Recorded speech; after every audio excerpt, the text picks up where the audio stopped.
S ನಮಸ್ಕಾರ ಎಲ್ರಿಗೂ ಕೂಡ. ನಾನಿವತ್ತು ದಿನಕರ್ ಮಾತಾಡ್ತಾ ಇದ್ದೀನಿ. ಇವತ್ತು ಯಾದಗಿರಿಯ ನಾನಿವತ್ತು ನಾಳವರದಲ್ಲಿ ಇದ್ದೀನಿ. ನಮ್ಮೊಟ್ಟಿಗೆ ನಮ್ಮ ರಿಟೈರ್ಡ್ ಪೋಸ್ಟ್ ಮಾಸ್ಟರ್ ಆಗಿರುವಂತಹ ಎಸ್.ಸಿ. ಹಿರೇಮಠ ಅವರಿದ್ದಾರೆ ನಮ್ಮ ಜೊತೆ. ಇವತ್ತು ನಮ್ಮ ಹಿರಿಯರು, ಇವರಿಗೆ ಇವರ ಮಗನಾದಂಥ ನಮ್ಮ ಜಗದೀಶ್ ಹಿರೇಮಠ ಅವರು ಈ ಒಂದು ಪ್ರಾಡಕ್ಟ್ ಅನ್ನು, ಈ ಬಾಯಿಟೋರಿಯಮ ಮ್ಯಾಟ್ರಸ್ ಮತ್ತೆ ಅದರೊಟ್ಟಿಗೆ ಟೋಟಲ್ ಒಂದು ಹೆಲ್ತ್ ಕಿಟ್ ಅನ್ನು ಇವರಿಗೆ ಇಂಟ್ರೊಡ್ಯೂಸ್ ಮಾಡಿದ್ರು ನಮ್ಮ ರಮೇಶ್ ಸರ್ ಕಲಬುರ್ಗಿ ಅವರ ಮುಖೇನ. ಇವತ್ತು ನಾನು ಅವರ ಮನೆಯಲ್ಲಿದ್ದೀನಿ.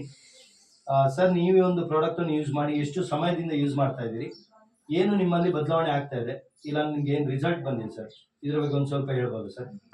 ನಮಸ್ಕಾರ ಹಿರೇಮಠ ಸರ್. ನಮಸ್ಕಾರ. ಅದು ಮೊದಲು ನಮ್ಗೆ ಏನಾಗಿತ್ತು ರೀ, ಕೈ ಕಾಲು ಹರಿದ್ರೆ ರಾತ್ರಿ ನಿದ್ದೆ ಬರ್ತಿದ್ದಿಲ್ಲ. ಯಾವಾಗ ಒಂದಕ್ಕೆ ಎರಡಕ್ಕೆ ಎಚ್ಚರ ಆಗ್ತಿತ್ತು. ಅದು ಮತ್ತೆ ಸ್ವಲ್ಪ ಕುಂತು ಏನು ಮಾಡೋದು, ಟಿ ವಿ ನೋಡೋದು, ಏನಾರು ಮಾಡೋದು ಮಾಡಿ ಮಕ್ಕಳಿದ್ದೆವು. ಇದು ಬಂದಾಗ ನಾವು ಏನು 8 9ಕ್ಕೆ ಊಟ ಮಾಡಿದ್ರೆ ಮಕ್ಕಂಡೇವು ಅಂದ್ರೆ 5 ತನಕ ಎಚ್ಚರ ಆಗಲ್ಲ. ಎಸ್ 5 ಮತ್ತೆ ಏನಾಗ್ತದೆ, ಜಾಗ್ರಾಗಿ ಮತ್ತೆ ಮಾರಿಗಿಟ್ಟು ತೊಗೊಂಡು ವಾಕಿಂಗ್ ಹೋಗ್ತೀವಿ. ಅವಾಗ ಏನು ಕಾಲು ಕೈ ಏನು ಹರಿಯೋದು ಕಡಿಮೆ ಆಗ್ಯದ. ಆಯ್ತಾ, ಮೈಂಡಿನ ಮತ್ತು ಸ್ವಲ್ಪ ಫ್ರೆಶ್ ಇದ್ದಂಗೆ ಆಗ್ತದೆ. ಜನಗಳು ಬರಂಗಿಲ್ಲ, ಏನಿಲ್ಲ. ಓಕೆ.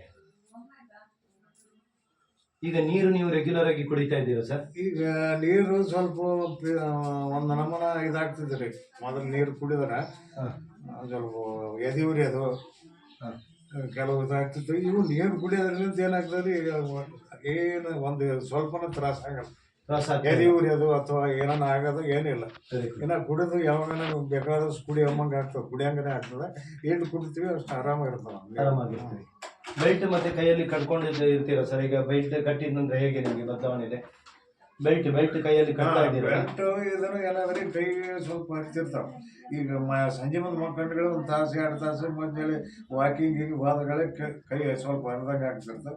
ಅವಾಗ 1 ತಾಸು ಸುತ್ಕೊಂಡು ಬಂದ್ರೆ ಕೈ ಕಮ್ಮಿ ಆಗ್ತಾವೆ, ಕಡಿಮೆ. ಮತ್ತೆ ಸಂಜೆ ತನಕ ಏನೂ ಆಗಲ್ಲ. ಮತ್ತು ಮರು ದಿವಸ ಮತ್ತೆ ಇದೇ ಪ್ರಕಾರ ಐತಿ. ಒಂದು 2 ದಿವಸ 3 ದಿವಸ ಕಟ್ಕೊಂಡ್ರೆ ಕಡಿಮೆ ಆಗ್ಯದ. ಬಿಟ್ಬಿಡ್ತೀವಿ, ಬಿಟ್ಟಿನಿ. ಅದು ಬಿಡಬಾರ್ದು, ಕಟ್ಟಬೇಕಂದ್ರೆ ಕಟ್ಬೇಕು ಸ್ವಲ್ಪ.